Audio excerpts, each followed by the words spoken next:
What is going on, beautiful people? Happy Thanksgiving. I am Lee Hammock, and welcome to Waving the Red Flag with your favorite self aware narcissist, Lee Hammock. Beautiful people, happy Thanksgiving. There you go. What is going on, beautiful folks? Happy Thanksgiving from my family to yours. First thing we're going to do is, welcome my co-host slash producer, Miss Jessica Montez. Hey everyone. So tonight, we're covering Thanksgiving. But the topic was going to be how was your Thanksgiving ruined? So maybe if you guys have some questions or some comments you want to put in the sidebar over there, tell us Yeah.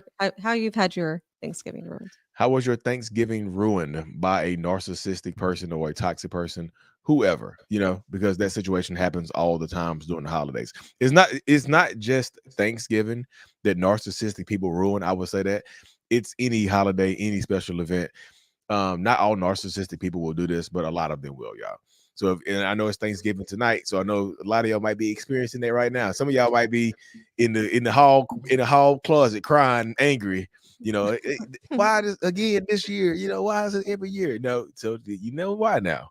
You know, you know why in this space right here. Hey Lee, how's your tooth? Oh, I forgot about my tooth. It's still healing. What's going on? What's going on, Renee? Um, but yeah, holiday season is tough, y'all. Thanksgiving is part of what they call narc season. It's the time of the year where the narcissists come out to play. It's kind of like, you ever seen the exorcism of Emily Rose with 3 a.m. when the devils come out? Like, don't watch that. Don't watch that. That movie still scares me today, y'all. The Exorcism of Emily Rose is one of the scariest movies I've ever seen, and I saw that when I was in like right out of high school. So this over 20 years later, I'm still scared. Um, that's a real fear now. But yeah, so happy holiday. I mean, Halloween. Happy Thanksgiving to everybody out there. My TikTok peeps, my people on Instagram. Like we're doing a question and answer y'all at the end. So if y'all want to hop over to the YouTube channel and we are going to be answering questions at the end about Thanksgiving in different places like that. Just put them in the comment section and we'll mark them and we'll answer. We'll do a question and answer at the end of the live. So thank y'all for tuning in. I have something that popped in from someone who wants to talk about their story. Oh, he carved his name all over my room a few days ago and then lied to me and the kids that he had to work. But he is currently spending the holiday with another woman that I caught him cheating with before. Yikes. Well, That's a rough one. That's rough. But you see how they ruined your holiday. Now he's smiling, cheese with somebody else. If it was me, and I know you got to protect yourself. If it was me, I'll be changed. The locks will be changed. I'll be absconding. I would say I would be leaving right now. Like he would come home to an empty house, like the what's it called? What's it? Charles Dickens movie where the three ghosts come and visit him. The um, ghost, the ghost of Christmas Carol, Christmas. Yeah, right? Christmas Carol. Yeah, the ghost of Christmas future would come and see him. He's like, this Christmas you be by yourself. He would not. Yeah, hell no. That's evil. That's evil, y'all. I know he's giving thanks for being evil. So that's horrible. I hate to hear that right there. Seriously. Um, next person said, what she said, my husband would ruin every holiday. Thanksgiving wasn't as bad as Christmas. I'd give him a presents. He'd say, thanks. I'll open them tomorrow. See, you guys like see right there? Right there. So don't give him a gift. So this is kind of the catch-22 situation right here. You kind of you're damned if you do, and you're damned if you don't. So do the damned that you feel most comfortable with. Like you're damned if you don't give him a gift, and you're damned if you do give him a gift. So I'm not giving you. So for me, I'm not gonna give you a gift. You can be angry. Oh, you didn't give me nothing. No, I'll get it tomorrow. And you save some money. Yeah, and you save some money, but you might save money. You might get a little more stress. You just know how that goes right there. Um, this in that space. So just be safe, y'all. I know Thanksgiving is tough, but make decisions that protect yourself because people can and will get dangerous. You know, this is my first holiday without him. It flowed like poetry, a sweet, a haiku, a poet. It's 575. Um, but yeah, happy Thanksgiving to y'all. So we got first thing we got up is story time, right? We got story time over here. We had some people sending in their stories and whatnot. So we're gonna break some stories down for you. Thank you, thank you, thank you. It's time for story time with Lee. Now sit back, get comfortable, and listen while I help make sense of your story. Feel the narc monster? Okay. I be feeling like people be leaving mean comments on my TikTok and they be thinking it's gonna hurt my feelings. It's weird. Yeah. Like it's like I'm gonna hurt his feelings. It's Thanksgiving. Uh that doesn't work out. So First story. This might be completely odd, and I'm unsure if this is even an email that will reach you. Well, it reached me, so you never know. I've recently discovered your podcast and videos. They've been pretty eye-opening for me. I'm curious and hoping that you might either have a private video or realistic potential of a relationship between a narcissist and a person with borderline personality disorder. Oof. I am clinically diagnosed with borderline personality disorder. I am in a relationship with a narcissist. What would appear as textbook, but is undiagnosed. I try very hard to adapt and accommodate to this relationship, but there is obviously a lot of mental wear in this. Yeah. So y'all, a lot of times in these relationships with narcissists, borderline people end up with narcissists all the time. It's like a toxic dance that happens all the time. Like, a guy I follow on TikTok. I cannot. My brain is going blank today, y'all. His name is Bat Wolf. The Bat Wolf. He is a narcissist. And he's dating a borderline. They seem to be publicly. They seem to be getting. They seem to get on pretty well. I don't know. He's self-aware. He seems to be working on himself. She's self-aware. She's working on herself. But I don't think those relationships work if one person isn't working on themselves. Like if both people are working on themselves, maybe. But if two people are not working on themselves, it just seems like one person is giving, the other person is taking. That's typically how it goes right there. You know, you're going to stress yourself out trying to change for this person or trying to tiptoe around this person as to not try to aggravate them and whatnot. So next thing she says, what concerns me is I am very honest and upfront on my partner about my borderline and what seems to be happening intentional exacerbation of my mental illnesses so it can be later held against me. Yes, yeah. When you tell a narcissistic person your weaknesses or your trauma or your actual diagnosis, they will use that against you, or they will try to like intentionally trigger you or set you off, and then they'll set you off, and the damn phone will come out. Gotcha. You know, they will trigger you on purpose. Like they do it on that's intentional. Hey, I really hate when you pat your head like that, so please don't do it. It sets me off. Next thing you know, he's gonna come in the house like, ooh, my head is itching like hell. You know, they gonna set you off on. They will set you off on purpose. Keep it real. But you got your bipolar is kicking in. No, you cheated on me. Like they will do that type of stuff to you right there. Like, why are you yelling at me? It's your bipolar. You cheated on me with my sister. You see what I'm saying? Like they will use it against you. So it's just like tread carefully when you're telling them about your mental illnesses or your trauma, because they will absolutely 100% weaponize those against you. That just happens all the time, y'all. It's one of those things. They will be held, and she said, secretly recording my responses and telling me if I pursue abuse charges, he'll use those to make me look crazy. So, y'all, if he's documenting response, this is why I tell people controlling your reactions is a superpower that is necessary to survive a narcissist, y'all. It just is. You have to be able to control your reactions. Well, Lee, what if I don't want to? Well, you go end up like this right here with a catalog of videos making you look abusive. You know, let me go back to Thanksgiving 2023 when you yelled at me and threw the turkey.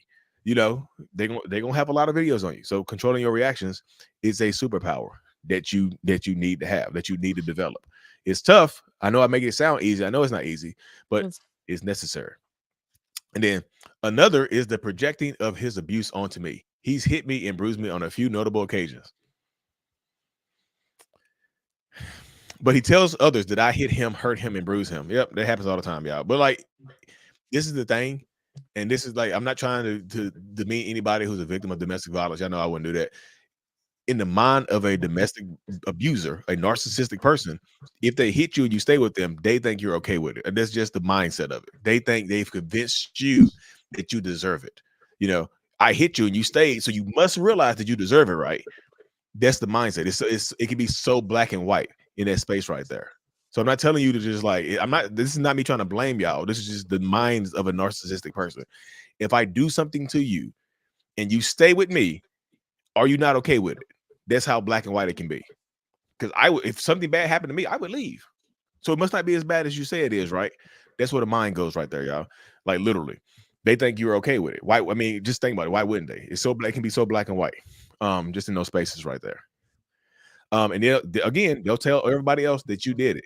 But if you stay with them, you look like the abuser. That's just how it's just crazy. None of these situations have occurred, and there's never been any physical evidence of this. But I feel as though he's doing this to me to make me feel negatively about myself, because he's actively portraying this false image to me. He absolutely is. I don't scream from the rooftops when he does these physical things to me.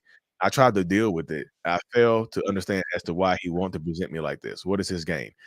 Um, if you don't scream to the rooftops that he hit you, and he's screaming to the rooftops that you hit him, you look like the abuser. He look like he's just a battered man now.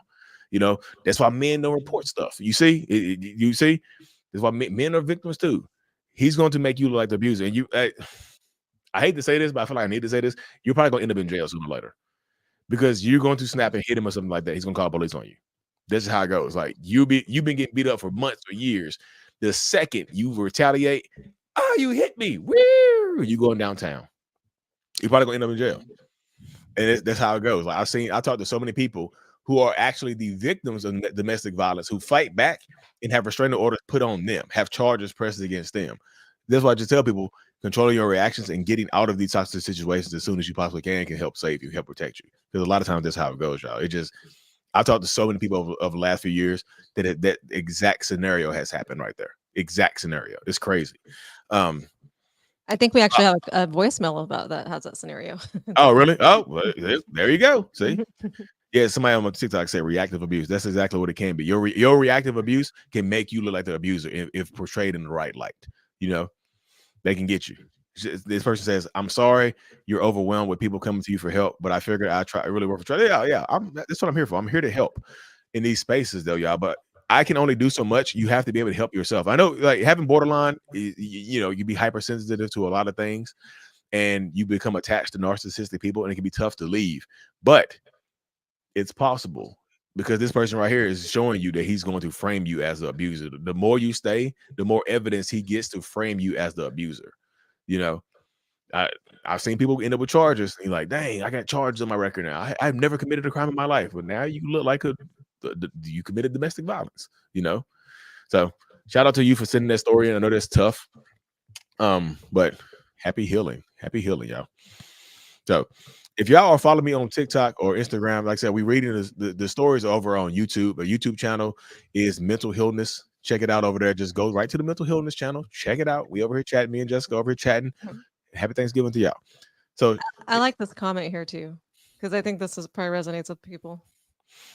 The last time I calmly called police on myself. Oh, you calmly called the police on yourself? Come get me. Or she called the police and then she probably got in trouble. Come get me if I hurt this man. You say sometimes I can see that happening right there. You know, I can see that happening. Sometimes that does happen. Come get me if I hurt this man. But like I said, just be careful, y'all, because like I said, it does get worse. And this is not me trying to be just like doom and gloom on Thanksgiving. Like Lee, give thanks. I'm trying to give y'all some things right here. I'm trying to give y'all some drop some nuggets, some little chicken nuggets for you today. But yeah, it's tough. I know it's tough dealing with domestic violence, dealing with abuse and things of that nature, but they will come get you. PTSD we had prior domestic, and it's either him and me at 56. Oh, I've never been arrested or in any trouble. Don't want any. So yeah, you can stay in that one. You can be 56 with some DV. You'll have a charge on your record. You're gonna be posing for a mugshot. 56. First mugshot at 56. But yeah, let me pull this other one up. We got another one. The next story is pretty short, y'all. Straight and to the point. Mine stole my license plate. Well, he's riding dirty. You're gonna commit some crimes with your shit. You better go get it back. Call the police. My ex narcissist has gone to extreme lengths. I've blocked them, changed my number, deleted email addresses.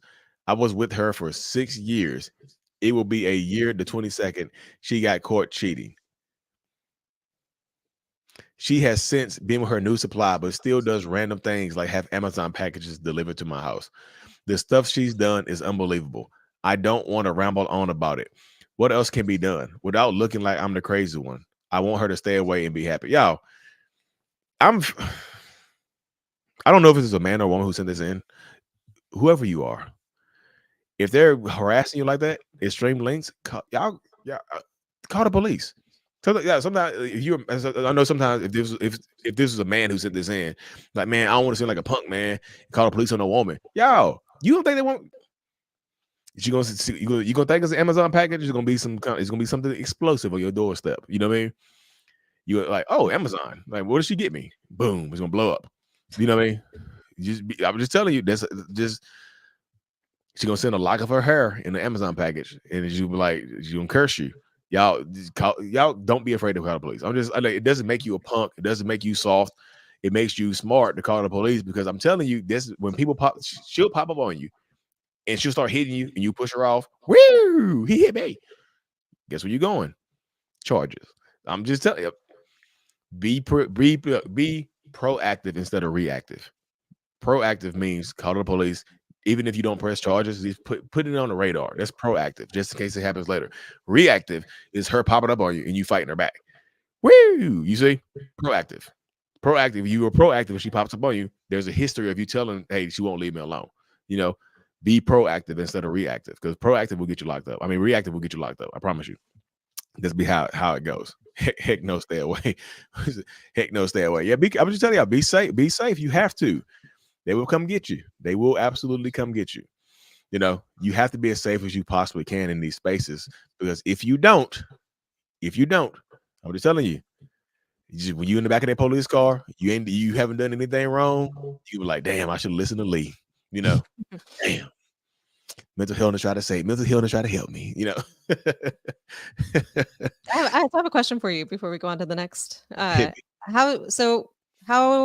was your Thanksgiving? What'd you and your family do for Thanksgiving? Yeah, I've been chilling today. Today is the Thanksgiving skit. Yeah, that would be on Thanksgiving for a while, just disappearing and hiding and stuff like that. My wife and they actually went out of town, so she went out of town. She had some to do with her family and whatnot, so they've been driving around and stuff like that. And I have to work, so I've been working all day. Oh, okay. Yeah, me too. I just got back from New York, so I've just been. Yeah, you've been taking flights. yeah. So I've been just hanging out. It's the first time I'm spending Thanksgiving with you guys, because I don't have even my daughter's at her boyfriend's house. So. Oh wow! Well, happy Thanksgiving. This is Thanksgiving. Make a big deal of it, but this year I get to lay low and relax. So. Is this your first Thanksgiving of freedom? Because the last Thanksgiving might have been. Yeah, last Thanksgiving wasn't bad though. I always cook and make a big thing of Thanksgiving. So yeah, but this year I didn't have to. I make a turkey, and then I make turkey enchiladas later and some turkey pasta. I make all these different turkey dishes, and it's just something I do every year. But yeah, this year it's been very quiet. I'm thankful for peace and quiet this year. Yeah. Oh, there you go. See, you sound like your turkeys are all purpose. Like it's turkey enchiladas, turkey spaghetti, turkey. And happy Thanksgiving to everybody who's here joining us tonight for Thanksgiving too. I see it in the comments. So yeah, happy Thanksgiving, folks. I know it's not, like I said, we appreciate y'all hanging with us tonight. So the next story, y'all, we got a doozy here. So I need to buckle your seatbelts up. I'm like, where my there they go. I gotta put my glasses on. There they go. Give me a sec. There you go. Woo! Okay. All right, y'all. Here we go. Where do I even start? There is so much. First, my name is Tony. I have 3 kids, and my son, who is currently 6, lives with me. I'm in the military and received orders to Houston, where I relocated 3 years ago and changed my life for the worse. We have a meetup coming up in Houston next year, y'all. So y'all be on the lookout for that. I wasn't even in Houston a week and settled when I met my ex, Chris. He is a barber, and I took my son to get his haircut. Y'all, I'm just telling y'all, them barbers, I feel like there's a toxic occupation right there. Them barbers be trying to come in there and get them single moms like, where's his daddy? I'm cutting his hair right now. Where's his daddy at? Give him an extra look. Just because the daddy's not around, give you an extra tight lineup because your mama cute, okay? You know, they'll tighten you up because they'll do something. They'll braid your son's hair. He has the freshest little haircut coming out of there. If they want you, just like whew, give him a hot towel. Look, hot towel your little boy. I'm sorry. Yeah, I'm sorry. But that does happen. Yeah. The VIP treatment at the haircut. I'm sorry, y'all. I get carried away. He's a barber I took my son to get his haircut. Once he was done, I walked outside and he followed. There you go. Didn't even wipe the hair off the back of his son's neck. He gave me his number and told me to call him sometime that he can show me around Houston since I am new to the city. 2 weeks later, we went on our first date, and that's when our relationship started. I thought I met my Prince Charming, which happens, y'all. 2 weeks, Prince Charming. You see how quick it goes? Quick, quick. They attack quick. I know what I want. You know, when you know, they'll get you. Chris was a smooth talker. He was such a gentleman at first, paying for everything, always taking me out. His mom passed 3 months before I met him, so he was telling me everything I wanted to hear. Yep. Oh, his mama gone. Look, now you're vulnerable. Now you got your vulnerability arrow, your antenna up right now. My mama passed away. Your antenna go up. Oh, he's in need of help. You know, he's paying for everything. He's a gentleman, Prince Charming. You know, that's how they get you. But you ever notice in those Disney movies, the first person who pops up as the prince is normally the evil person. It's just like, you know, they know the frog is the hero later on in those movies. I bring him happiness and peace. He never felt this. He never felt this before, that he loves me. How I'm so independent, quiet, laid back. So I feel like right here, I read part of this earlier. I like it for it to be fresh. I feel like later on coming up, because he said, I love the fact that you're independent, quiet, and laid back. He's gonna flip around and hate those things later on. Those things right there are gonna be thrown in her face later on. This is my guess. He was always wanting to be on the phone while he's at work, or I'm at work, or just anytime. So I'll stop right here. That right there seems sweet when they want to be on the phone with you all the time, when they want to talk to you all the time, or be with you all the time. It seems sweet, like, oh, they are so caring. They just want to talk to me all the time. Yo, what are my red flags? Oh, it's red flaggy. It's waving the red flag. It's red flaggy. It doesn't seem like a red flag, y'all, but keep this. This should make your antenna go up. It's a little red flag. It's not a big one. They're trying to control your time.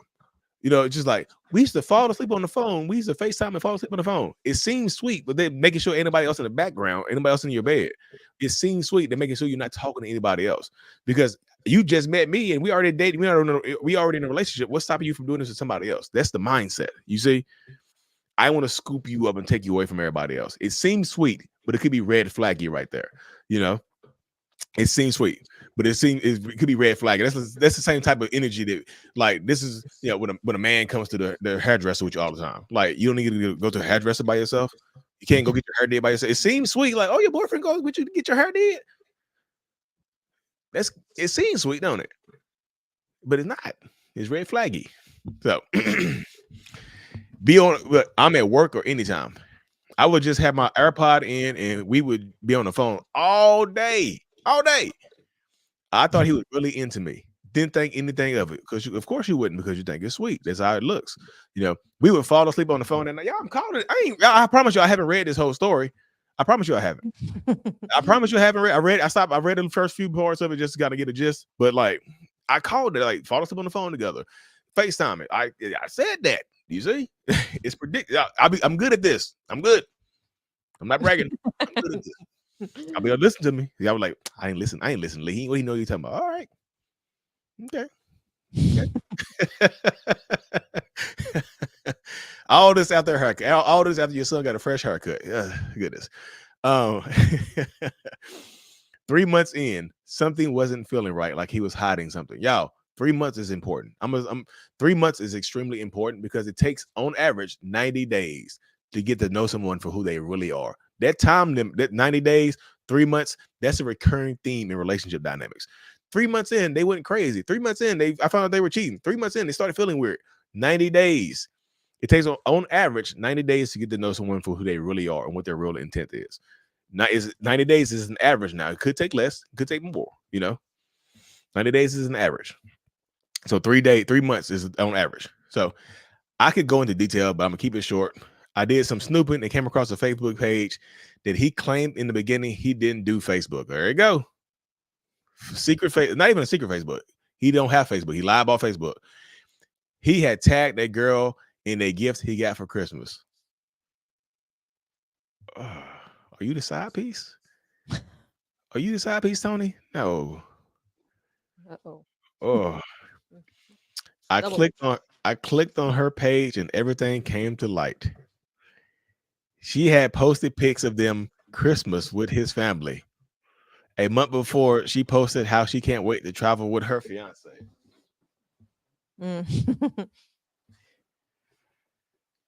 Chris from Houston, you horrible, boy. Chris the barber from Houston, you horrible, bro. Oh, that's horrible. I can't wait to travel with my fiance. What? Okay. I lost track of what I was at. I threw myself away, y'all. So I confronted Chris about it. He got upset with me, saying, "Why would you go looking for stuff?" So this is right. So right here, I'm glad. So right here, I was gonna say this. When you find something like that out, y'all, you don't need a confession from them. You don't need you don't need a confession. I get why you want to confront them, but what else could they say to you in this space right here? What else could they say? Why you go snooping? What the what?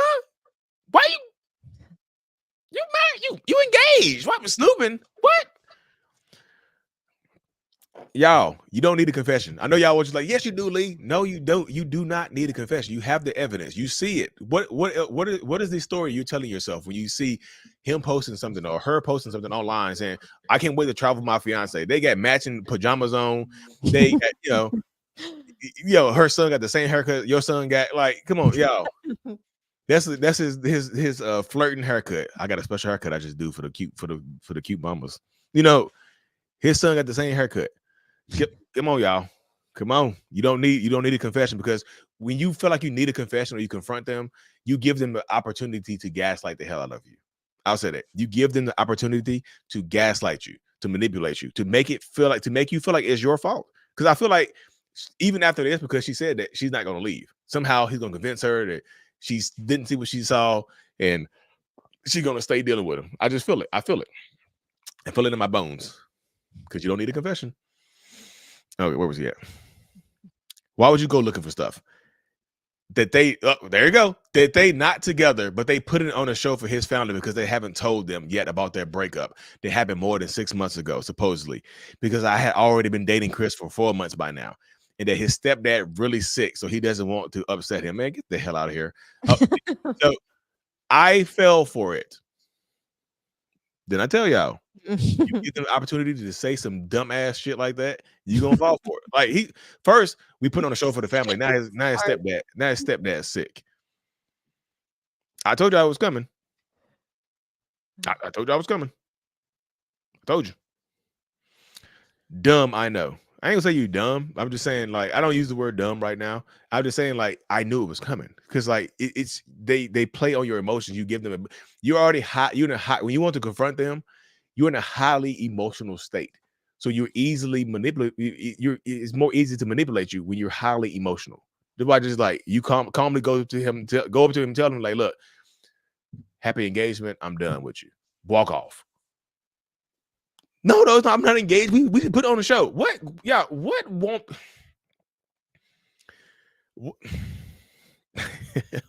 What? Okay. Another red flag. During all this time, I had never been to his house. He was always coming to mine. It was about 7 months later. 7 months after that. 7 more months. It was 7 months later. He said that he got his ring back from his ex and told her that they would not be working things out. I finally went to his house. He had pictures of his ex hanging up all over his house.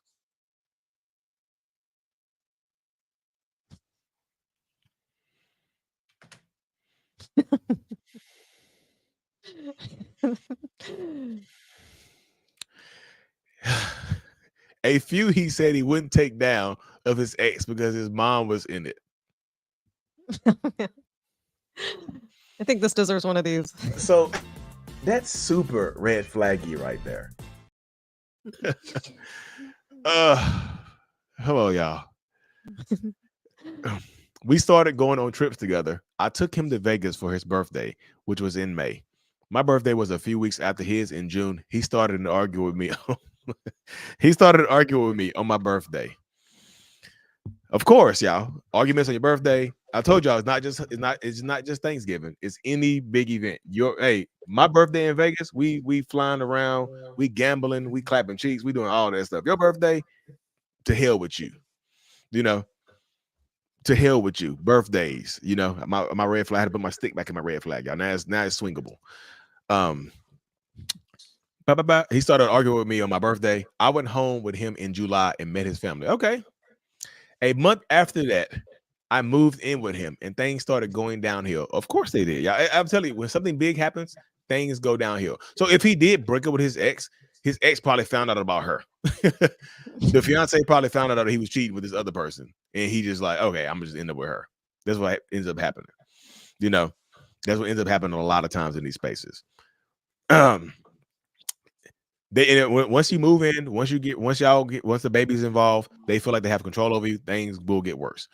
The first physical abuse started. Oh my goodness, the physical. Chris from Houston be hitting women. So Chris the barber from Houston be hitting women, y'all. If y'all in Houston getting your haircut by Chris, don't fuck him. He gonna hit you. He got mad about something and hit me in my head and threw me to the ground. He went upstairs, got my son out of bed at 2 a.m. My son's 4 at the time. He was trying to kick us out, but I had nowhere to go because I gave him my apartment to move in with him. Y'all see how evil that is? Go wake up a 4-year-old and threaten to kick him out on the streets. Chris from Houston, if you hear this, go to hell. It's evil. Mm-hmm. He called the police. He called the police on her. The police came, and because he's such a good talker, they made me leave with my son. I had to get a hotel. He called me the next morning saying he coming to pick us up. Oh, hell no. Long story short, the physical, mental, and emotional abuse started. The physical had already started. That's why you know that. So she said, long story short, the physical, mental, and emotional abuse started. The physical abuse had already started. The mental and emotional abuse had been going on since the beginning, since he started gaslighting and manipulating you. Gaslighting y'all is emotional abuse. It just is. Because they make you question your reality and start lying to you and fucking your brain up. You see what I'm saying? It became a regular every month. He was kicking me and my son out, and I would end up in a hotel. Y'all see the patterns. He started sending me screenshots of all these women that were trying to talk to him, telling me I should feel lucky and value him because he chooses me over all these women. Y'all see how that is right there? That's what they do. If you don't want me, if you don't conform to what I want, I'm going to go get somebody else. I know it's easier said than done, but y'all got to let some of these toxic bastards go. If they got multiple women, look, go fuck them. You can have them. Have at it, buddy. Go beat them. Don't beat them. Go to jail. Have at it. Because like when you put your son in this situation too, like this not his son, he's gonna treat you badly in front of that person, in front of that little boy, because he doesn't feel like this. He's not attached to him. If he can kick you and your son out, he don't give a damn, y'all. That's evil.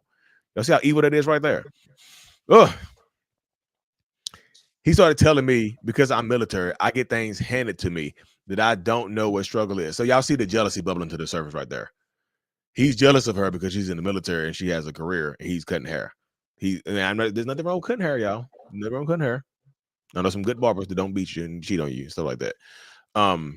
Good hairdresser. Shout out to Amelia Wicken. That he don't care about my job. Y'all see how jealous and angry he is now. He would make me late for work, always wanting sex in the mornings, waking me up at 4 a.m. every morning to have sex 2 to 4 times every day. Jesus Christ. He would tell me that's a sex addiction right there.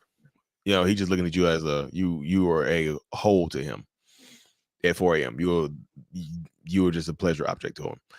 He would tell me if then I should be, if I was up, then I should be up with him. He was name calling me, saying I'm fat, worthless. Nobody want to be there. Nobody want to be with me. So you're fat and worthless, but he want to fuck you 4 times a day. Make that make sense, y'all. You see how the words collapse on themselves. You're fat and worthless, but give me them cheeks 4 times a day. Give me them fat cheeks. Give me them worthless booty cheeks. Give me them worthless titties. Put them in my face. You know what I mean? Y'all see how the argument collapses in on this stuff right there. You see that's like give me them worthless. Let me motorboat them worthless. Yeah, that's. I'm sorry. Yeah.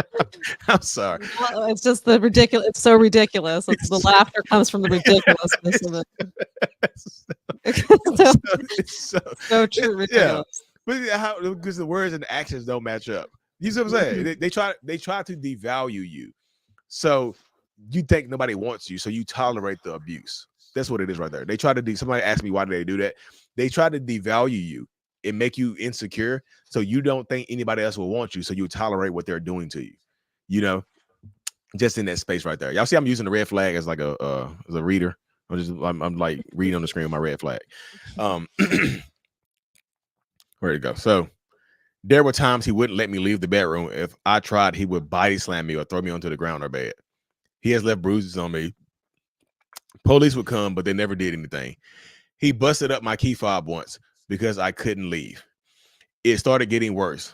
He would snap and be raging, breaking things in the house. He had split my eye open with my son. Let's see right there. He split my eye open with my son there in front of the son. Y'all see that show right there? They don't care to do that stuff in front of your kids. The one time I ended up jumping out the bedroom window because he pulled his pew pew out and said he would shoot me and make it look like self-defense. It always escalates, y'all. He would take things he bought me away and put it in his trunk, saying I don't deserve any of it, and would give it back when he was no longer mad at me. So he's treating you her like a kid. My mama used to do that when I used to get in trouble. She used to unplug the PlayStation or the Super Nintendo and put it in her trunk and take it to work. That's exactly what he's doing right here. In this space right here. I would find my clothes cut up or shoes super glued. He started blocking my son from internet, saying he paid for it. Y'all say, hey, torturing the kids too. So this in the situation right here, you got to look at it. You might love this man or this woman, whoever you with, but if they're putting your kids through this shit, kids don't, y'all, just being realistic, your kids don't deserve this. Your kids don't deserve that right there. That's being realistic. Your son thinks he can't do nothing wrong. He's growing up in a toxic ass environment right here, where he's watching his mama get her ass beat, and this person who's not even his stepdaddy doing all this other stuff. Like, that's evil as hell. You see what I'm saying? Just in that space right there. It just is. Appreciate it, Desi. Yeah, you gotta put your kids first in this situation, right? You gotta take it off of you. He hated that I worked with all guys, so I had to always be on the phone with him whenever I was not at home. Y'all see how that sweet, cute shit at the beginning? He was on the phone all day, all night. Now you see how controlling it becomes. Now, because he's insecure and jealous that you're gonna fuck somebody else because he was cheating. So now he wants to be on the phone all day. So now you see where it goes from. It looks all sweet in the beginning, like I said, but now it manifests into something controlling, like I said earlier. I told y'all it was gonna happen. I told y'all. He threw things away that was given to me. He threw things away that was given to me from my coworkers. There is so much more I could go on. Goddamn. I got in touch with a girl he was seeing while he was trying to make things work after I had left him the first time, because he told me he ended it with her, but didn't. So she had no idea he was cheating on her. Told y'all. We played along with his stories he was telling both of us because he didn't know me and her were communicating. We got him all in his lies. I saved text messages from him and voicemail. So what I mean, you got him all in his lies. That was the final straw. He used me and drained me for my money. My health took a toll. Oh my God, I could go on about it. I'm going 3 months no contact and have been working on my healing process. I know this was a lot, and there's a ton more behind the story, girl. How long was that? 3 years ago. That's 3 years. So y'all see at the end what all it don't y'all. So use this story as a guideline, as a warning to what can happen, y'all, because it took all of that stuff, getting hit, beat in front of her son, treated like a kid, body slam, guns. It took him finding out she was cheating. He was cheating, and communicate with another girl to leave. Y'all see that right there? So in this space right here, y'all, like, you have to, especially with your kids, y'all. The kids don't. That made me feel so furious. So because he's not gonna go to jail. He's not gonna get any type of trouble. He's just gonna keep doing this to the next person. Because there's no warrants, no charges pressed. There's nothing but her story, and you can't do anything now because they're like, oh wait, now it looks bitter. So y'all gotta protect yourself and protect your children, because like the kids, they just don't deserve that. Y'all just being realistic, because they're so dangerous in these spaces right here. So you have to be like, you didn't need the messages from the other girl. You didn't need all of that. Like, sometimes it takes something unique like that for you to cross the threshold to leave. Everybody's threshold is different, but you have a son 6 years old now. You said he's 6 years old now. You got to put your son deserves better than that. So be safe, take care of yourself. Shout out to you for sending that story in, and please be safe as hell, please, Lord. And watch for those red flags. They were there early. Please, yeah. At the beginning, you gave him 2 more years. After that 4 months in, you found out he was engaged. You get 2 more years. Y'all, leave at the first lie, the first screaming, the first rage, the first manipulation. Leave. at the first, everybody doesn't deserve a second chance. I know a second chance. I know people gonna be like, well, Lee, how you supposed to, fuck them. You lie, you engaged? No. Mm-mm. Mm-mm. Mm-mm. So shout out to her for sending that in, y'all. I hear stories like that all the not surprisingly, I hear stories like that all the time. And that's one of the reasons why I actually did write my kids book right here. If y'all don't know, I have a kids book called Remember It's Not Your Fault. It's on Amazon. It's the show to tell kids, it talks to kids about abusive situations, not taking, about setting boundaries, about protecting their bodies, and being able to say no and telling them the truth. And just it helps. It's written to help kids. It's called Remember It's Not Your Fault for my TikTokers. And it's on Amazon, so check it out on Amazon. It's called Remember It's Not Your Fault, y'all. This specifically why I wrote that kids book, just for times like that. So your kids, like, this is not your fault that this has happened. This is not your fault the internet got turned off. It's not your fault right here in this space. So that's exactly why the book was written. So sorry, y'all. It was a tough one right there. Yeah, that's a, oh, yeah. So we have an update from a previous guest. You want to read this one? Yeah, let's see. So I don't know if you guys all remember Heather, but Heather came in as a couple weeks ago, and she had talked about being physically assaulted. And she was a police officer, and the way she was able to call for help was that she had a police radio. He took her phone from her and everything, and then they ended up going to court, and he was trying to look at her in the courtroom and get her attention, and so she had some questions about that. But she has just sent us an update, and Lee, I'll go ahead and let you read the update. It starts with the Haley. Yeah. So Heather was actually a police officer, y'all. I think she's actually a police officer, and she was dating another police officer that was super dangerous. He has an active restraining order on him too. Active restraining order. So there's active, So she says, "Hey Lee, hope all is well with you and you're having an awesome Thanksgiving." I am. I did. Hope you as well. I wanted to provide an update on my situation. My ex contacted me on Tuesday, so 2 days ago. I kept getting phone calls from a blocked number. By the third one, I thought to myself, it might possibly be the detective working on my case against my ex. So I answered. As law enforcement officers, we block our numbers when contacting victims or reportees for follow-up on investigations. Oh man, how I was totally wrong. It was my ex, the one with the restraining order on him, y'all. He pulled out all the stops, crying, telling me how his life is falling apart. He can't eat, sleep, and he can't focus on work. He went on with the future faking. He bought a $5,000 ring. He wants to go to couples counseling. Only thing I said was, I don't know what to say, and hung up the phone. As far as the case goes, I found out he entered a plea of not guilty. The state attorney also dropped the felony domestic violence battery to just felony battery. So now his arraignment is scheduled for January 2024. So in this situation right here, y'all, because he has an active restraining order on him and he still called you, you have to report that. Because it's not been reported. Now he thinks the gloves are off. He's going to try again. Because now he feels like why wouldn't he? Why wouldn't he try again now? He's not. Oh, I called. She answered. She didn't say no. She said, I don't know what to say, and hung up, but she didn't say no. So the door is still open for me to go back. And then y'all, even here in his follow-up, y'all, in his phone call, he still made the shit about him. It's all about him. He said he can't eat. He can't sleep. He can't focus on work. He's crying. He wants to go to couples counseling. He bought an engagement ring. It's all about him. The apology is still focused on him. In situations like this, he's pulling out all the stops because I think he thinks he's gonna get it. He thinks these charges are gonna stick, and he's trying to come back to get you to drop the charges. Hey, we're cool now. Drop the charges. I don't know if you can drop. Sometimes the state takes the charges up and they don't follow through with them. But he's hoping you drop the charges or you be a witness on his side. Just like, Your Honor, he didn't do it. He's innocent. And then as soon as the charges get dropped, he drops you. Oh, thanks, and dips out.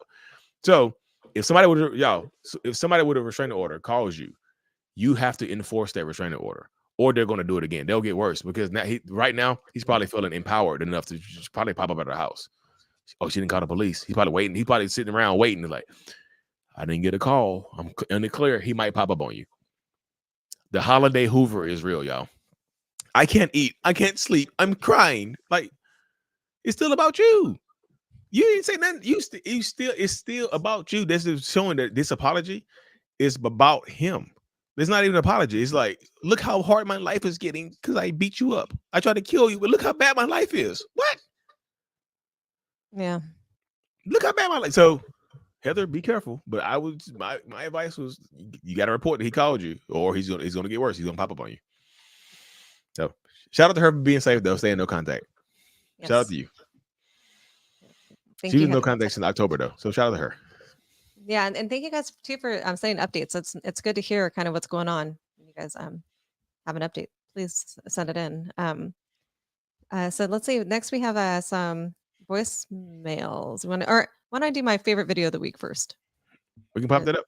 Yeah, let me do that first. Here's my favorite video of the week. It's festive. So here we go. Get ready with me to have a toxic, narcissistic Thanksgiving. First thing you want to do is wake up on the couch because you started a stupid argument the night before. This way, everybody's day starts off on the wrong foot, not just yours. It's not your fault, it's their fault. Next, put your phone on Do Not Disturb and pretend to have to work all day, just so you don't have to help out with anything around the house. If they call, you ignore the silent treatment.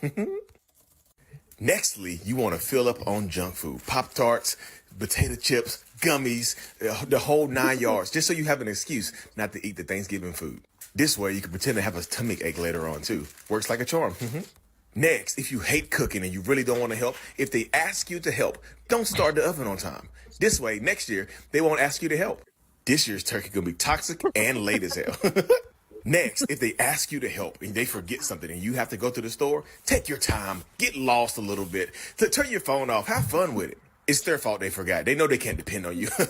And the last thing is my favorite. When everybody's over having a fun time, make sure to go find a nice quiet room to hide out in. Make sure your absence is noticed. This way, all the attention is on you and everybody's Thanksgiving is ruined. Happy toxic Thanksgiving. Yep. I love the little laugh because it represents the snicker that we hear. It's so sinister. It's just so stupid. Yeah, but it's real. That's what I mean. You guys heard my voicemail. you heard my phone call.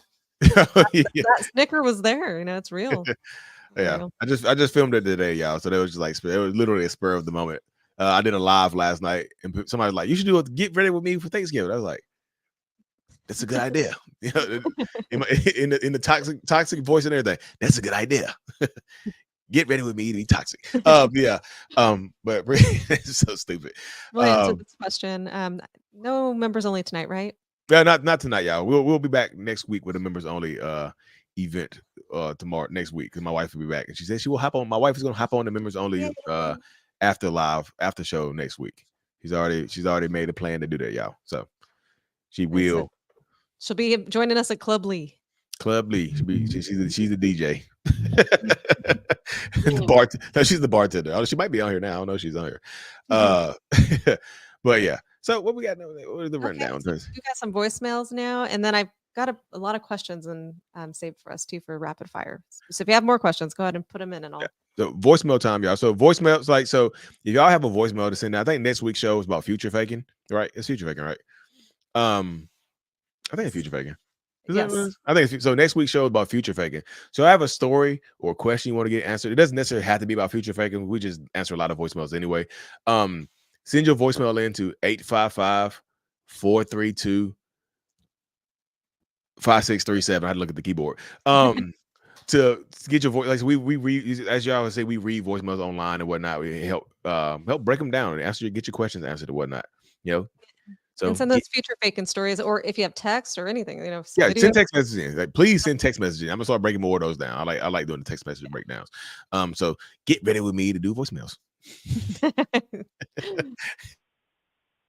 Hey. So just wanted to drop a voicemail really quick because I am fully aware that I'm going into a work environment where the owner is a full-blown narc. And I'm just praying that I'm not made a target, but I already see how he's got like a look for me. and I'm trying so hard to not entertain it, but they are charming, and I feel like I'm going into the lion's den. Help, tell me what I should be doing to protect myself. So I missed a little part because my computer kind of reset. What's the first part say? Or just that she's starting to work with somebody who knows is a narcissist, has those traits, and she wants she's feeling pulled toward him. How does she not? You see the red flags. Yeah, you see so it just feel like in this situation right here, you gotta if you have to stuff the red flags in your glasses, do that. If you have to put the red flag on like this, do that so you don't get blinded by this person. You know what I mean? Because they can try their hardest to convince you otherwise. But if you're looking through this and you see this like this, you can't miss it. You have to try hard to you have to I'm sorry. You have to try hard to avoid the red flag. It's kind of like the red flag. People are throwing red flags at you. Is the red flags are raining on you, and you pull out an umbrella. You're like, I'm still gonna do it. Yeah, don't do that, y'all. I just feel like tell yourself the truth about what will happen. If you know this person's a narcissist, you know they're toxic. No, you can't. Like, what if we just have fun? Let them clap some cheeks one time. It's never just one time. It never is. It always gets worse. I promise you. So if you tell yourself the truth, write it down. If you need to, put a note in your phone, a reminder when you go to work. I don't know if you have this phone number, but save this phone number under something toxic. Don't talk to this. Toxic person. Whatever you need to put in there. Just don't do that because it will mess you up. And listen to your gut. Your gut's already telling you. Yes, your intuition. Trust your intuition, y'all. Like and this is the perfect thing right here. When your attraction overrides your intuition, you get hurt 100% of the time. It's just like you're just like, oh, you're so beautiful, but you're toxic. 100% of the time, you end up getting hurt. Like it's just like, okay, but I know you're horrible for me, but you're just so cute. You're so charismatic. Just face right there. So, okay, here's our next. Hi. So, found myself getting involved with a full-fledged covert narc. Been together about 3 years. The first narcissistic rage started about 6 months in. Got real physical. I, kept him. We ended up getting married. And probably about a year into the marriage, he cheated on me with somebody that he introduced to me as his friend. So they both knew who I was. I ended up finding out. I ended up reacting in a very bad manner. The police were involved. I went to jail. He laughed at me when the police were taking me to jail. So I have an active pending case now. Come to realize that, after I allowed him to come back a second time, I told him that he couldn't contact the friend that he introduced me to. Not to mention that the friend was an ex-girlfriend of his that I found out later on. But I noticed that things started to get, worse. He was being verbally abusive. He was saying nasty things to me. So it just got bad. So at the moment, he has ghosted me. I have no contact, but he has also blocked me.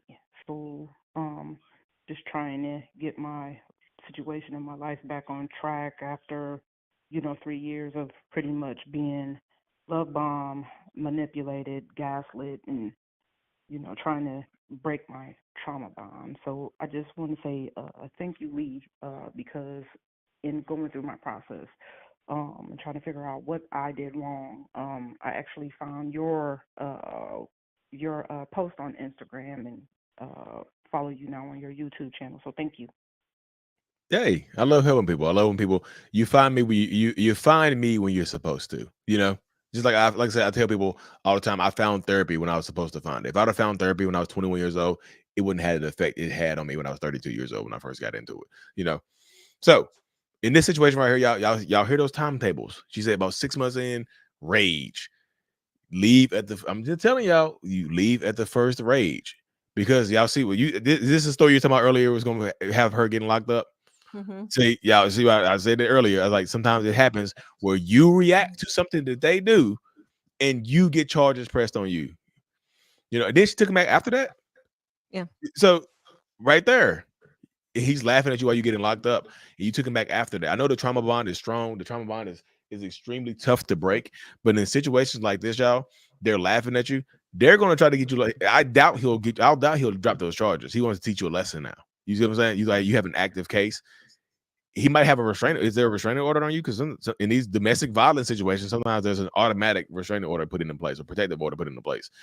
If you talk to him, you're violating that order. So it's just like, I know you said you're no contact, but how you know contact, but how you know he blocked you? How you know? How you know he blocked you? Stay no contact. You gotta know. You see what I'm saying? How you know he blocked you? We actually got a lot of these voicemails. It's kind of interesting about protective orders. So just so you know, we're gonna hear a few of these tonight. Hi, I was with a narcissistic boyfriend. We lived together for 5 years. He actually discarded me, kicked me out of the house, and had me evicted. I went to put a PFA on him, and he beat me to it by about a half an hour and put a PFA on me. Why would he do this? I just want to move on. Thank you. So why would he put a protective order on her? Yeah. Because in that situation right there, he knew you was gonna do it to him. Because like if he kicked you out, sometimes the only way for you to get people out of a house is to put a protective order on them. You know, sometimes you can't evict them. You put a protective order on against them, or you just say, hey, this is what happens. And sometimes they give you in some states I heard they give you an automatic protective order until they can prove otherwise for a day or something like that. So it's temporary, it's automatic, but it's very limited. So that's enough to get you out of the house, you know, because I feel like that's retaliation. But he said he beat you by 30 minutes. I don't know how he found out you were going to do it. Did you tell him I'm going out to get a restraining order, or did somebody else tell him? Because he's going to do whatever it takes for him in his best interest. I would just say that, they do that type of stuff right there. I dropped mine so we can get there. You dropped the restraining order so you can get therapy. Woo. I'm just telling you, they'll offer you that, y'all. If you got a restraining order against your partner, they're like, please drop it so I can go to therapy. Now, is therapy going to work? He did good for 5 years. All right. But y'all just be safe. Like I said, they sometimes it's just retaliation just because they think you're going to do it to them. So we have a similar voicemail right now to that, what you just read. Hey there, I have a question for you, Lee. First of all, wanted to tell you I absolutely love your content. I have been healing from my narcissistic ex for 4 years now, and recently he expressed a desire to see our kids. We have 3 of them under the age of 5. Let's see. Yeah, that's right. Anyway, he expressed a desire to see the kids. He has to have supervised visits. There is a protective order in place.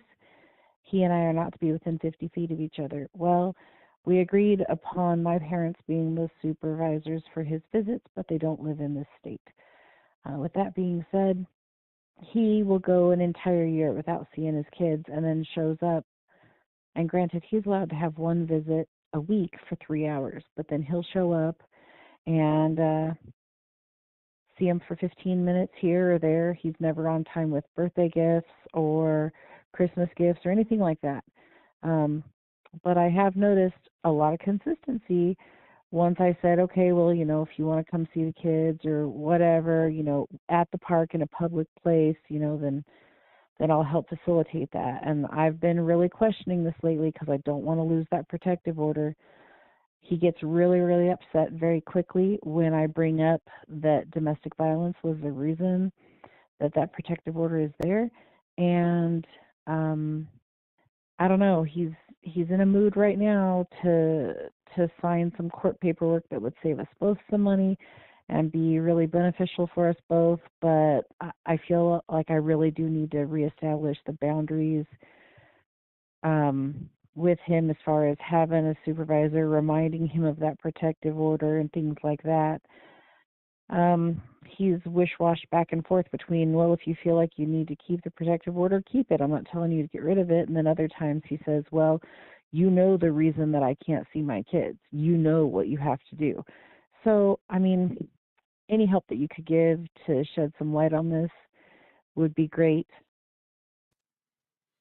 You know what you have to do. I feel like that's a control. That sounds like a super controller right there. You know what you have to do to get me to see the kids. That sounds like that. That sounds like bait to me. That just sounds like if you want me to see the kids, he's already been inconsistent already. Like you just said, like you just listed out so many different ways that he was being inconsistent. He's like late on birthday gifts, Christmas gifts, everything. Doesn't go. He can go a year without seeing them. That's wild right there. But for little bursts of consistency are not good, y'all. I just feel like there has to be consistency over time. I was just like, for me personally, I know money hurts sometimes, but like I just feel like that protective order is there for a reason. And the fact that he's still ashamed, he hasn't taken accountability for it, just like, why when you ever bring up his domestic violence, the reason why the protective order is in place, he's still getting angry. He still hasn't accepted it is his fault. He's like, what you have to do to get me to see the kids. It's like you want your kids to have an active father. You're keeping them from that. This is your fault. Yeah, be very wary right there. Just be safe. Me personally, I would keep the restraining order in place because there's a reason why it's there. And the parents being, was that intentional? Whose decision was it to have the parents be the supervisor if they're not in the same state? I just feel like that only benefits him. I think it was like an agreed upon. I think she said in the beginning. Yeah, it was like, but whose idea was it? It's just like that. If they live out of state, how can they supervise? I think it was her idea. She said it was her idea. Oh, I'm just like, but still, like, if maybe the parents could come. Maybe it's like Jessica, I need you to supervise a visit for me and my wife right now. Like, you live on the West Coast. It's just like, how? I'm just confused right there. Yeah. Just in that space. So it also gives excuses, I guess, not to do it. Yeah, it is. I can't do it because your parents live over there. Or maybe we can just meet at the park. You can see we don't need. I can prove that we don't need that boundary in place. Look how I act in public. I'm pretty sure it wasn't in public where he was doing the domestic violence stuff. So be careful. That's what I was saying. Oh, where to even start? I actually got with the guy that I met through mutual friends when I was about 14 years old. We've been together on and off for about 5-6 years now. Over the years, he's cheated, lied, manipulated me, beat on me, etc. Recently, 2 years ago, he moved out of state, came back. We decided to try again, and that's on me because he is a narcissist and a sociopath. But regardless, this recent time, he was actually being really like a genuine person, being loyal, communicating with me. And then all of a sudden, like a couple of days ago, he just tells me to get out of his house and pack all my shit up. And he tells me he's falling out of love with me. So I leave.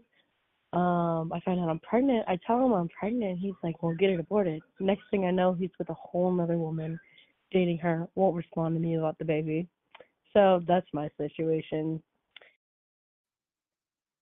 Oh, boy. Oh, man. Y'all, play with these.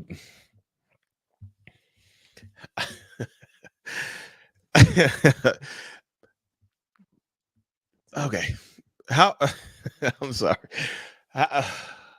Don't take this the wrong way, y'all, but like, how far along are you? That's take that for what it is right there. Because like, if this person is telling you that I'm just telling you, I'm being real with you right here. If they tell you that they don't want that baby, they don't want that baby. That's not going. If you're telling yourself, well, I have this baby, he's going to change it. No, he's going to make your life hard as hell. He's going to make your child's life hard as hell. You heard that story earlier about the person getting beat in front of her kid? That might be you, because you just said he's already been physical with you before.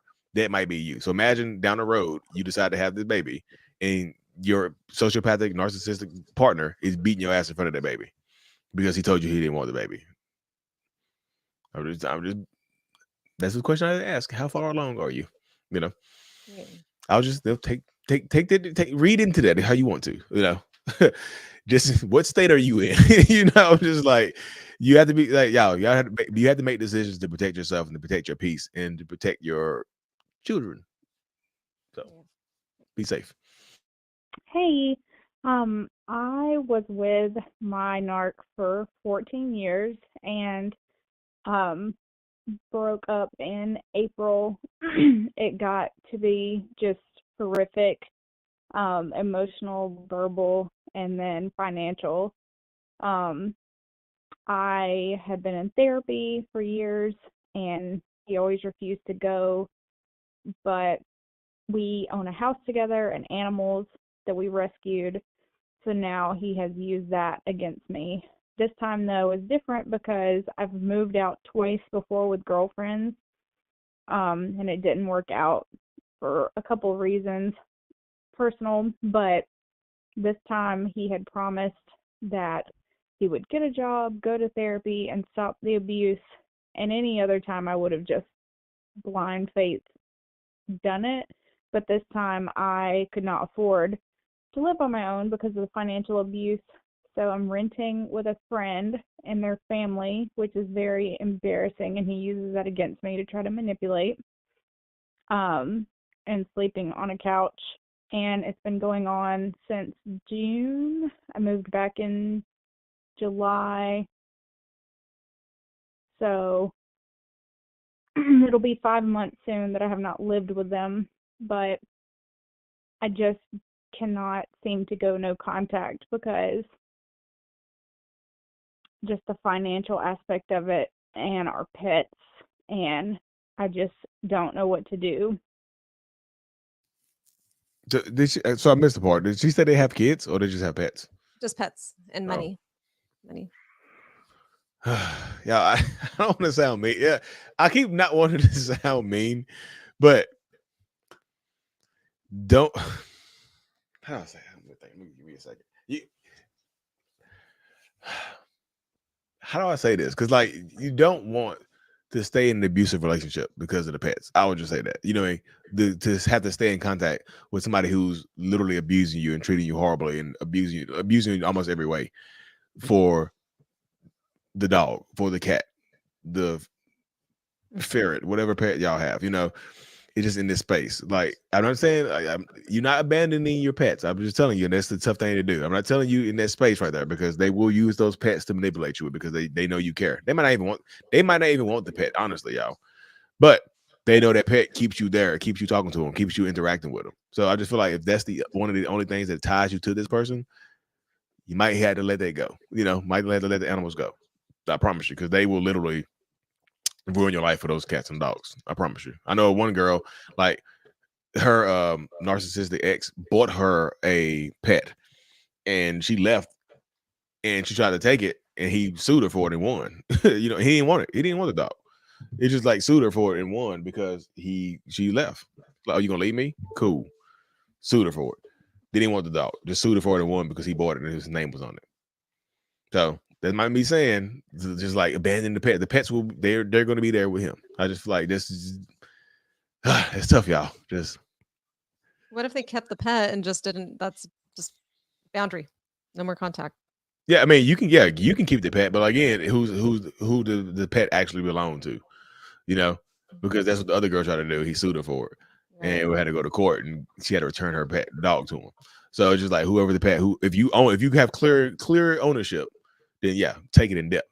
Take the pets in depth, the cats in depth, and whatnot. You know, because you don't want to be in a situation where you just stay in an abusive relationship because of the pet. Just be being realistic. I know people just been on like, Lee, how dare you say abandon that dog? I'm like, no, I ain't say that.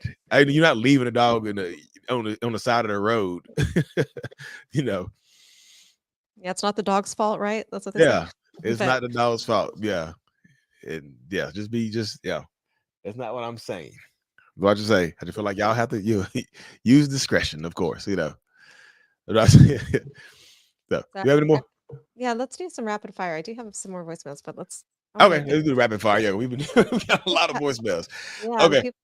They have some good questions. Okay. And, So I'm gonna say people on the Instagram and the TikTok page, if y'all want to hop over to the YouTube and put the questions in the comment section and subscribe to the YouTube channel. We were doing we were answering questions directly from the YouTube because it's right on my screen, y'all. It's right in front of me. I saw this from Faith, and I don't know if anybody has any advice. I don't know what state you're in, Faith, but there are hotlines. There's one 988lifeline.org. What She's asking, is there a number I can call to talk to someone? like the domestic violence number? Yeah, it's like a crisis number. So if you're in emotional distress, or if you're having suicidal thoughts. Oh, I mean, like yeah. If you have anybody have any numbers? So in the back of my kids' book, we actually have a list of like stuff for the parents, resources, the domestic violence website, the Unaliving hotline. You dial 988, substance abuse and mental health. I'll type it in the comment section there on me too.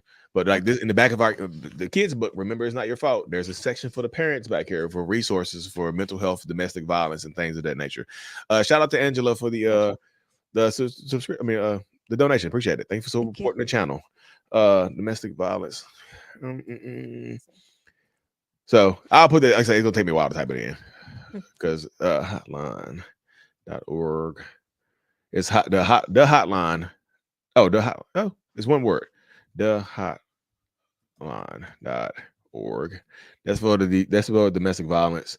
The Unaliving hotline is 988. Substance abuse number, I'm gonna put it in here. Substance and mental health. Y'all, the kids' book is called Remember It's Not Your Fault. It's on Amazon. I saw somebody ask about it. 1-800-662-4357. 4357. Boom. There you go.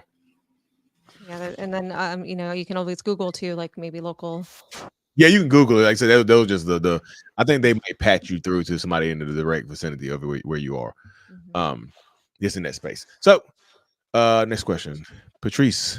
How do you protect your children from their narcissistic father when you're married? So if you're in the same household, that's extremely tough. Like it's just extremely tough too, because you're protecting your children. Like you become like a shield. You have to shield them from physical, emotional stuff like that. But you're not going to be around 100% of the time. Just in that space. So the book, you can get the book, read the book to them, because they actually. I'm just telling you that this is not me trying to be like, oh, Lee trying to sell his book. No, I'm dead serious. Like there's pages in this book about how telling kids and talking to kids, and it opens up the conversations for kids about abuse, about domestic violence, about telling the truth, about not taking blame for things that happen in the household. That's literally what the book is for. It's called Remember It's Not Your Fault, because you have to be a safe place for them. They have to trust you emotionally. But sometimes just being realistic, and it's gonna sound, please don't. I keep trying not to say things the wrong way. But sometimes your kids, if they're in a toxic household, your kids, and I've talked to adult children of narcissists, right? They said they resent the parent that stayed. Some of them, they not only resent the abusive parent, they resent the parent that stayed in it. They're just like, yeah, my mom could have left. She kept me here. My dad could have left. He saw my mom doing this, but he stayed with her. He was scared to leave. I just feel like they resent both parents sometimes. I'm not saying, I'm just telling you, I'm just saying that sometimes that's how it happens. They resent you too. So it's like, you might not be the one abusing them, but they look at you as you're culpable. So they say it. It's like, well, my mom. Accomplice. Yeah, that's an accomplice. Like, I didn't want to say enabler. It sounds bad, but like they look at you as an accomplice. Like, if your narcissistic partner robbed the bank, you're the one, you drove the getaway car. You get the same charges. So Danae says, my 4-year-old son witnessed abuse last weekend between his narc dad and his new girlfriend. He told me, I don't want you to get a boyfriend. He will yell and scream in your face and push you. So the dad is doing that? The dad is pushing the new girlfriend? Yikes. So, you have to, so in situations like this is extremely tough, but you have to document stuff like that. If you report it, what's going to happen? Who told you that? The only person who could have told you that is, guess who? The 4-year-old. And guess who's going to get punished when you drop him off?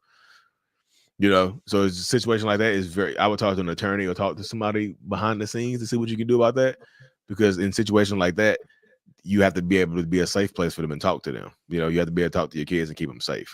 It's just tough. Ugh. The techno sugar. Hubby, oh, it's about Halloween, about Thanksgiving. Hubby and I literally played video games and avoided my narc mom all day. Good for you. Good for you. We have a lot of Christmas people bringing up Christmas and gifts. Let's see. My husband making $300K a year says he can't afford a gift for my birthday, Christmas. Well, are you still expecting the gift now? So I just feel like, where's he spending the money at? So in that situation right there, you make a $300K a year, you can't afford a gift. Really? You really can't afford a gift? Really? You see what I'm saying? I agree. So that's intentional because you want it.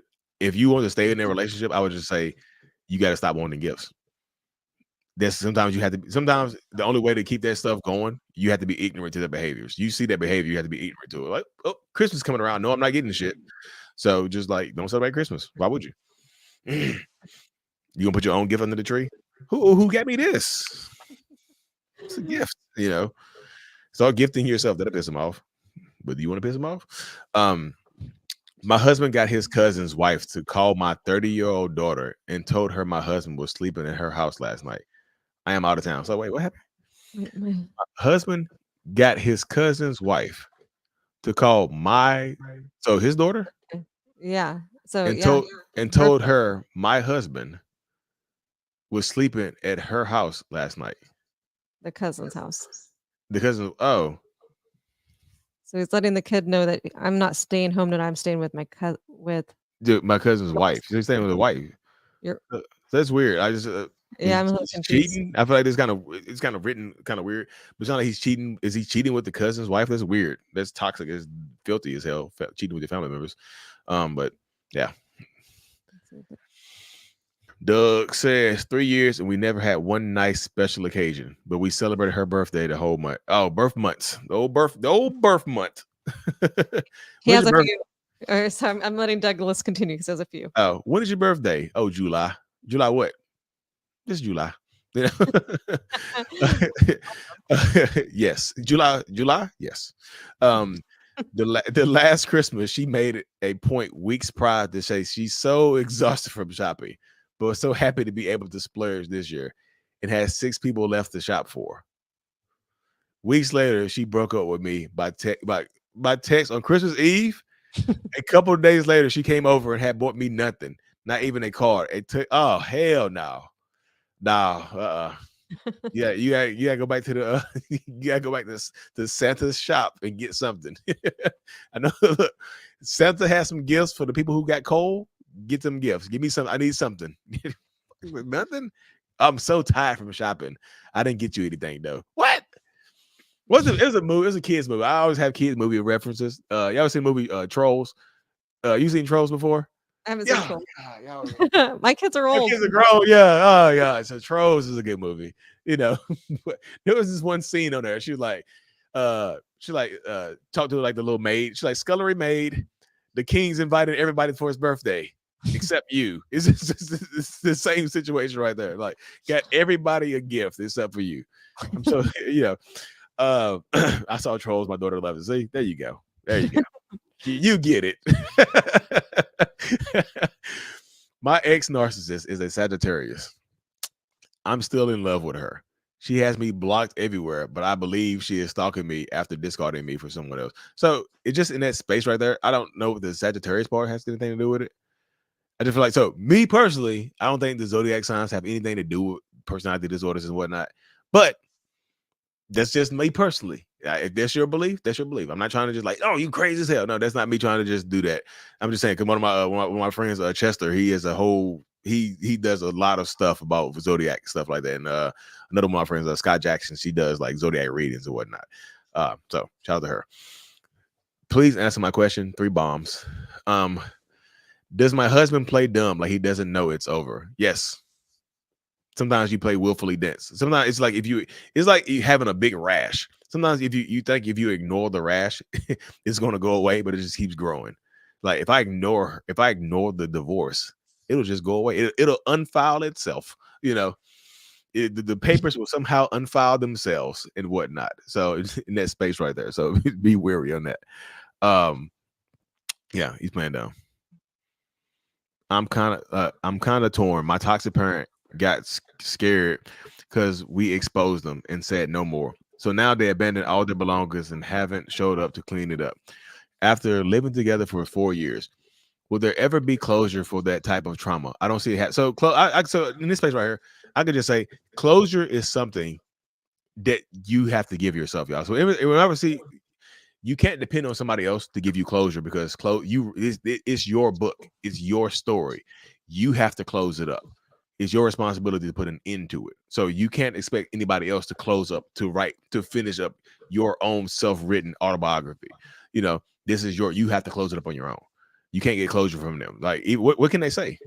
I feel like when people think of closure, they're always thinking like y'all just gonna meet at a coffee shop in the middle of nowhere, at your favorite restaurant in Paris, you know, have spaghetti like the fucking dogs from what's the Lady and the Tramp? That one I And know. just what like those, you don't know Lady and the Tramp? No, that one I do know. Yeah, okay. I was like, yeah. I was young enough back Yeah. then. Myself. So it's not like that, y'all. Closure, that's a myth. Closure is something you give to yourself. You have to dig down within yourself to get that closure. You have to let the why can't the disrespect be the closure? Why can't the way they treated you or how they acted or how they behaved, why can't they be the closure for you? You know, what do you need? What can they say to you to close it up? You know, if you're waiting on an apology, you might be waiting forever. You know, Eric Thomas said, you wait on an apology, you might be waiting around forever. You might never get one. So sometimes you got to release it, you know. Shout out to Stephanie McWilliams for joining the channel membership. Appreciate it. Welcome to the Mental Healers. Incredibly Ray says, why would Narc agree to take our son to his mom's house for Thanksgiving? We talked about it for almost a week. I brought our son to him and he turned around and said he never told me that. That's gaslighting. That's ruining your plans. You see how that happens? That's ruining your day right there. You made plans without your son. Now you got to turn around and make plans with him because now, I didn't say that. That's gaslighting. I'm just telling you, y'all always have a back. When you co-parenting with a narcissist, always have a backup plan. Always. I wonder if there's any way to set up a successful holiday with a narcissist. Celebrate without them. You see what I'm saying? Celebrate without. It's like you have to have two separate. Like it's kind of you know you have like two separate cakes at a wedding, like one to smash and one to eat, like that right there. So here's the wedding cake. Bam! They smash it, and then you bring out the real one. Like this is real when y'all eat it. You know, it's kind of like eloping because you have a horrible wedding. You know, people at the wedding will be fighting.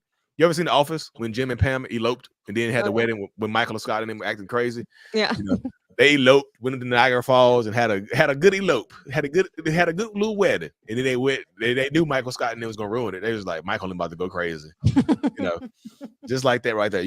Sometimes you have to celebrate without them. Seriously. You know, it's kind of one of those catch-22 situations where you're damned if you do and you're damned if you don't. So pick the damned that makes you feel the best. Why not? You know, pick the damned that benefits you the most.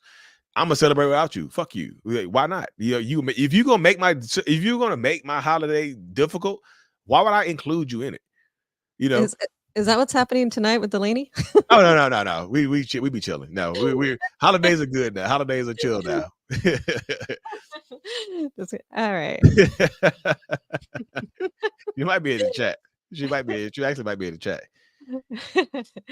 Hey Lee, do you not celebrate holidays? The narc I used to know did not. So I'm being realistic, y'all. So I don't particularly care for holidays. I've never have. I celebrate them because my kids like them, like even Christmas and stuff like that. I don't care about Halloween, Thanksgiving. Those holidays don't do anything for me. Honestly, this is me being realistic. My kids like holiday. My kids love Christmas, so I celebrate Christmas.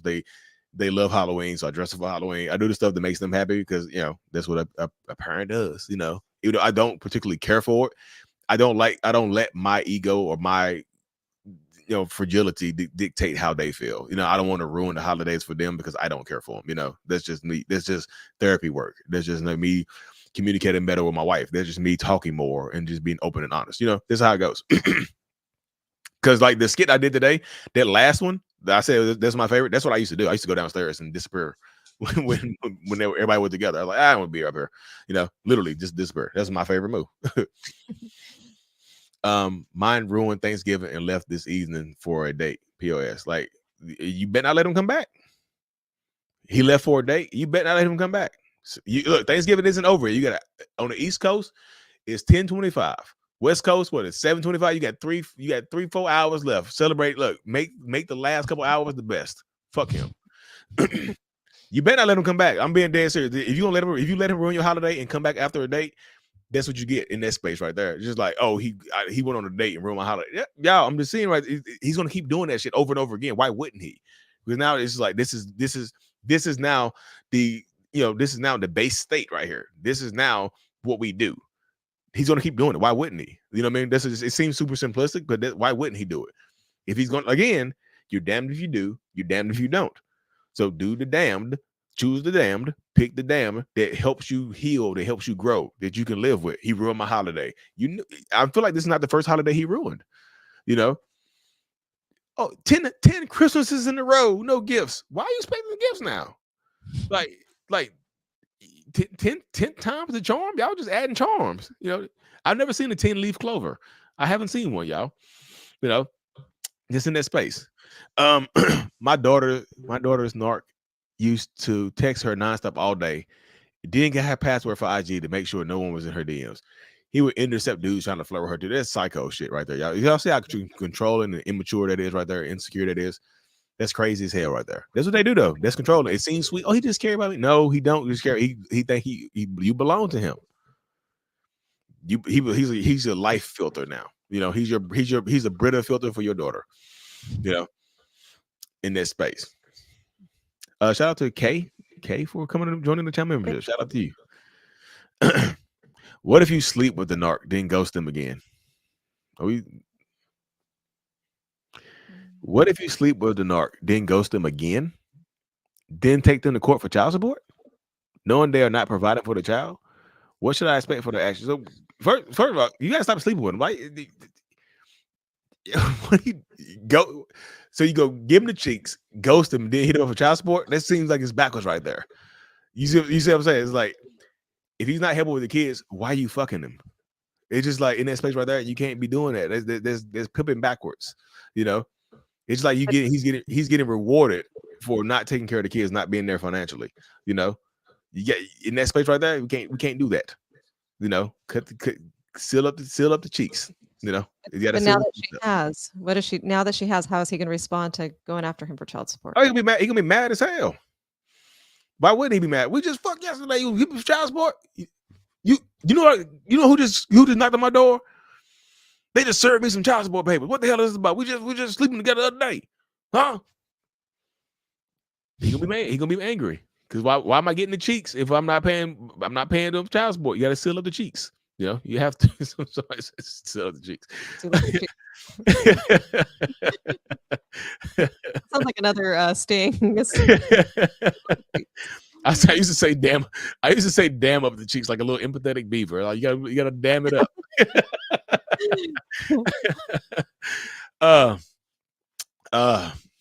My narc makes bad financial decisions, then plays the victim, and even got jealous of his successful friends and takes it out on me.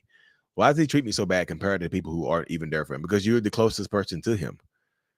If you are the closest person to a narcissistic person, you're going to get the brunt of their abuse. You just are.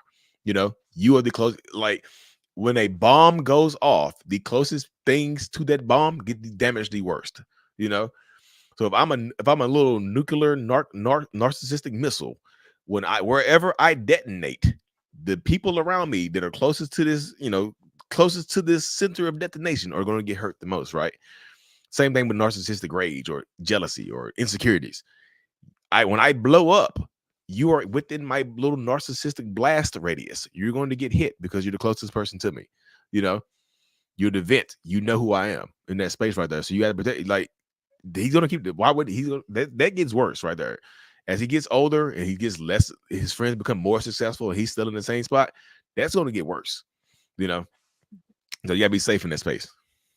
And so to this, Benny, I'd say yes, there are plenty of episodes. We can have lots of episodes discussing this, and hopefully it's helping others and building a community here for everybody to help each other. And yeah, just wanted to So yeah, we can have every episode will be Yeah, the same. yeah. There's always something new. Yeah, you see that we had more voicemails. Like, yes. Yeah, we still have more. Yeah. Well, yeah, we'll do the rest of the voicemail next week. 65 days no contact. Good for you. And I'm 13. I'm 13 on Oh, my there you day. go. So Hey, we're getting back up there. lucky number 13. Tomorrow's 2 weeks. There you go. It's a 13-day chip. 13 days. So it says, what can one learn about oneself and about people in general from one's engagement with a narcissistic person? So one thing you can learn about yourself is, like, if you're not a narcissist, what empathy really looks like, what having compassion and empathy for other people really looks like, because narcissistic people tend to lack empathy. So when you, like, everybody is in the circle crying and you see that one person is standing over like this, you can kind of tell, like, why are you so disconnected from everybody?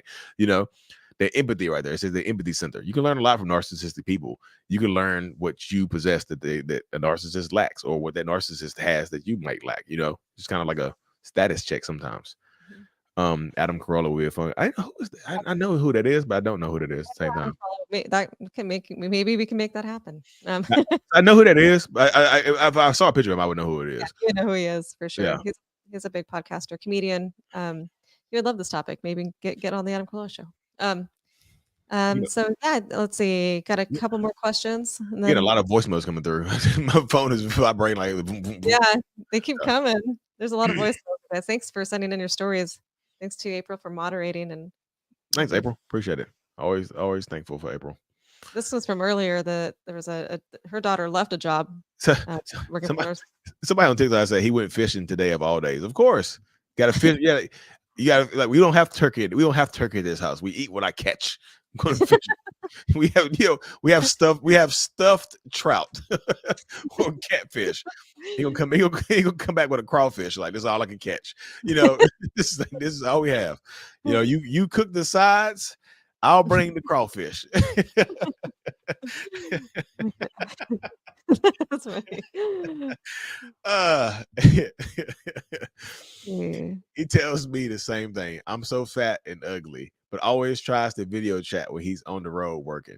He also didn't value my job and says I deserve to be cheated on because I refuse to quit. Oh my goodness. What, you deserve to be cheated on because you refuse to quit your job? He said you're fat and worthless, but again, like, you're so fat, but bend over. But what is that? How does that make sense, y'all? You're so fat and worthless, but I still want you. Nobody else is going to want you except for me, of course. That's why I'm saying this. You see what I'm saying? They project those insecurities out there in those spaces right there. So you have to be careful in those spaces. You know what I mean? That's where the mindset goes. Appreciate the roses over there, y'all, on TikTok. How are you doing tonight? Thankful for your channel. So thrilled your book is doing as well as deserve. So proud and happy for all your success. Oh, appreciate it. Shout out to Melissa. Y'all don't know the book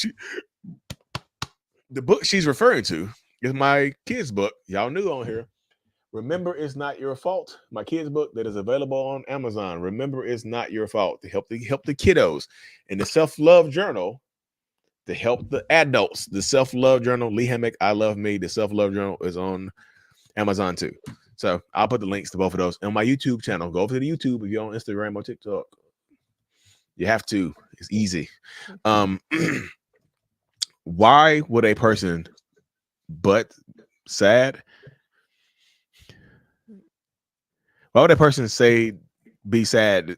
Why would a person be sad that they were broken up with and they said they didn't have any plans on marrying you and were only staying with you until they found their own place? A loss of supply. Are they sad that they broke? Like, so I'm confused a little bit. So are they saying that they were sad, like they broke up with you but didn't have any plans on marrying you? So in that space right there, don't let that person come back into your life. If they broke up with you, say I didn't want to marry you, I was just doing this. Don't let them come back into your life, because that's a time waster right there. I would say that person right there is intentionally trying to waste your time. And if they're acting sad, it's just manipulation. Right? Yes. Are these pop-ups from the email? No, the pop-ups are from people putting the questions in the chat, and we were just clicking on them and putting them on the screen.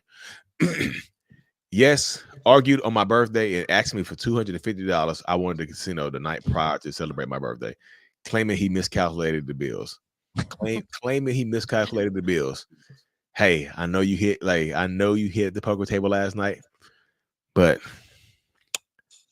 The light bill due. I miscalculated the lights. What? I miscalculated the light bill. What sense did that make in that space right there? You know what I mean? That's kind of in that space, it is wildness right there. So you have to be careful in this. Like, I wouldn't give him that money. You know what I mean? Yeah, I wouldn't give him that money. You asked the same question about what's something.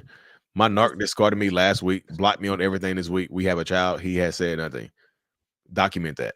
So that, like in that space right there, yeah, I know. So I know that the way I say it, so it seems like it's so cold. I'm not trying to be cold, I promise you.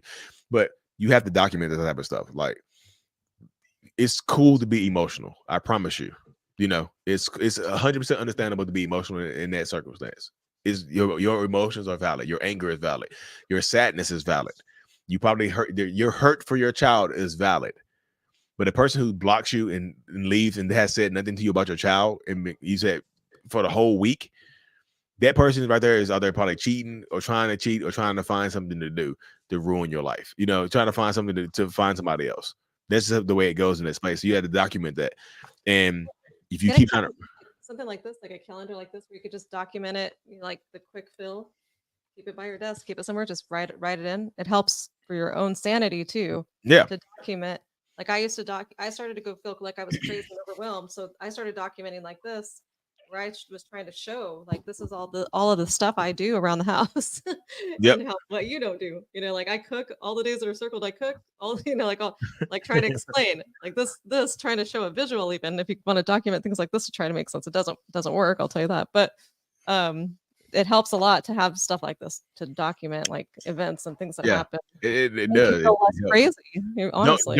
Don't present that to them though, because they'll be like, "Why you?" So you feel so useless here that you have to document. They'll turn it on you. I did this. This was right before I left. I did this. I was like, I'm overwhelmed. Like I need help. Oh, you showed it to him? Yeah. What did he say? What did he say? I'm curious. Yeah, he said, "Okay, I'll cook on Tuesdays." So he started to cook on Tuesdays. So now you can see the boxes his Tuesdays.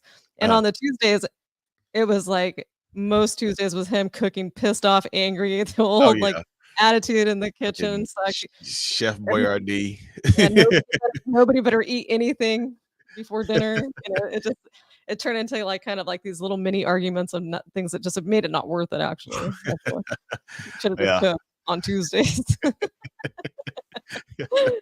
but get him to do a dish day. It was like, forget it. I don't do that. So it was like on dish days, I put him on the dish calendar for one day, and he was like, I don't do that. He did it. He did it a couple times before, but at the end, he was like, I don't do that. Too manly to do the dishes. Yeah, too alpha. I listen to Hard to Love. Y'all listen to that. Y'all listen to that song about Lee Brice. It's a song about Lee Brice called Hard to Love. That song right there is. I feel I'm not saying that Lee Brice is a narcissist. I'm not saying that. But listen to that song and listen to the lyrics of that song, how he talks about how he would not put up with what he put his girl through. He would not put up with it. That's literally what he says in that song right there. He literally says in that song, is like, the stuff that you put up with, woo, I couldn't do that. I'm hard to love. He said, I don't make it easy. That's so, yeah. It's a beautiful song by Lee Brice called Hard to Love. What did he say? He said, I don't make it easy. I couldn't do it if I stood where you stood. I'm hard to love. And you say that you need me. I don't deserve it, but I love that you love me good. Like the whole song is about how he treats her horribly and she's putting up with it. And he wouldn't do it. If he was in her shoes, he wouldn't be doing it. So it's hard to love. He intentionally makes it hard. I like this.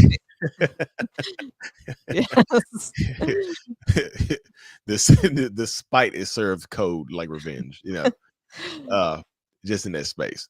So y'all have to be like, so is that it right there? I think that might be it. That's it. Yeah, I think that's it, guys. Thanks for spending, Thanksgiving with us. Super thanks. Like I said, we'll be back next week, y'all. Next week's topic is future faking narcissistic people. You don't know what future faking is. It's kind of like in the words. They're faking about the future to keep you there. They're lying and making grandiose promises about being together with you. I'm gonna marry you, Gear, or I'm gonna give you a baby. Stuff like that. they're promising you things of the future. It doesn't have to be grandiose promises of the future. It could be little stuff. You know, we're gonna have they'll sell you they pretty much they'll sell you a dream. You know what I mean? It's like a used car salesman, but they're selling you abuse. You know, they're selling you abuse. You know, a lemon car. Just in that space, in that dynamic, y'all. So if y'all want to be on the show, we're taking guests for the show next week, y'all. Waving the red flag show at gmail.com.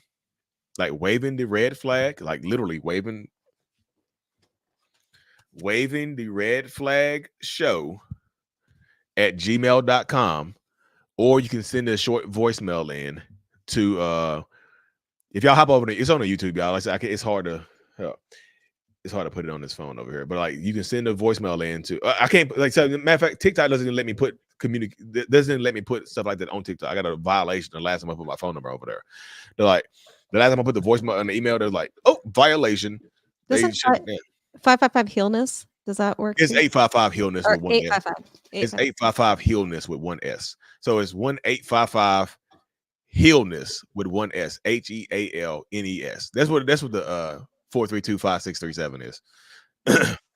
I just know that because I used to be really good at with my fingers dialing it right there. So it's 1-855 healness HEALNES for the voicemail number, or waving the red flag show at gmail.com. Francis, seal them up.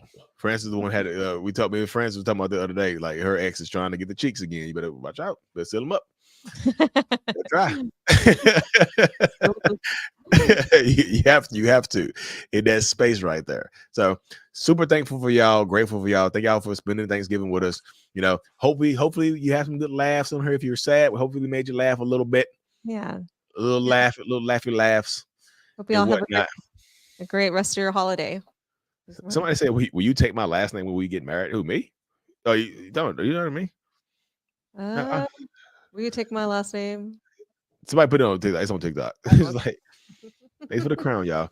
But like I said, same time next week, y'all, 9 p.m. Eastern Standard Time, 6 p.m. Pacific Time. We'll be here. So peace. Thanks, y'all.